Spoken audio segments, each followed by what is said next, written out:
இங்க ஒரு பஸ்ல பாத்தீங்கன்னா பாம் செட் பண்ணி வச்சிருக்காங்க. அந்த பஸ்ல பாத்தீங்கன்னா நிறைய பேர் டிராவல் பண்ணிட்டு இருக்காங்க. இந்த பஸ் 50 கிலோமீட்டர் ஸ்பீடு கம்மியா போனா அந்த பாம் வெடிக்கிற மாதிரி செட் பண்ணி வச்சிருக்கானுங்க.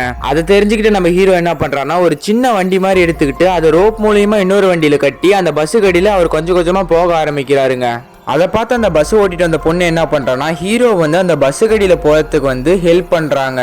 ஒரு வழியா நம்ம ஹீரோவும் அந்த பஸ் கடியில கொஞ்சம் கொஞ்சமா போயிடுறாருங்க. அடுத்ததான் நம்ம ஹீரோவும் அந்த பாம்பை கண்டுபிடிச்சிடுறாருங்க. உடனே நம்ம ஹீரோ என்ன பண்றாருன்னா அந்த பாம்பை எப்படி டிஃப்யூஸ் பண்ணணும்னு அவர் ஃப்ரெண்டு கிட்ட கேட்கறாருங்க. அவரும் அங்க இருக்கிற பச்சை கலர் வயரை கட் பண்ண சொல்றாருங்க.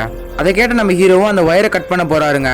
அதுக்குள்ள பாத்தீங்கன்னா ஒரு ரப்பர் மாதிரி நம்ம ஹீரோ போயிட்டு இருக்கிற வண்டியை இடிச்சிருதுங்க. அதனால அந்த வண்டி தடுமாறி முன்னாடி இருக்கிற ரோப்பும் கட் ஆயிருதுங்க.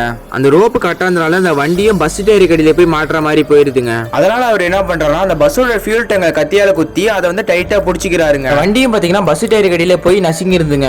அடுத்தது அந்த பஸ்ஸுக்குள்ள இந்த பேசஞ்சர் என்ன பண்றாங்கன்னா அந்த பஸ்ஸோட ஃப்ளோரை உடைச்சு அந்த ஹீரோவையும் காப்பாத்திடுறாங்க. ஆனா அடுத்து என்ன பிரச்சனைனா அந்த பாம்பை இன்னும் ஆஃப் பண்ணவே இல்லைங்க. ஃபியூலும் பாத்தீங்கன்னா குறைஞ்சிட்டே இருக்குங்க. அடுத்தது அந்த ரெஸ்கியூ டீம் என்ன பண்றாங்கன்னா அந்த பஸ்ஸோட ஸ்பீடுக்கு ஈக்குவலா போயிட்டு இருக்க மாதிரி இன்னொரு பஸ் எடுத்துட்டு வந்துட்டு அந்த 2 பஸ்ஸுக்கு நடுவுல ஒரு பலகையை போட்டு அங்க இருக்கிற பேசஞ்சர்ல இந்த பஸ்ஸுக்கு ஷிஃப்ட் பண்ணிட்டு இருக்காங்க. ஒரு வழியா எல்லாருமே அந்த இன்னொரு பஸ்ஸுக்கு ஷிஃப்ட் ஆயிடுறாங்க. அந்த பஸ்ஸும் பாத்தீங்கன்னா அங்க இருந்து ஒரு ஃபிளைட் மேல இடிச்சு வெடிச்சிருதுங்க.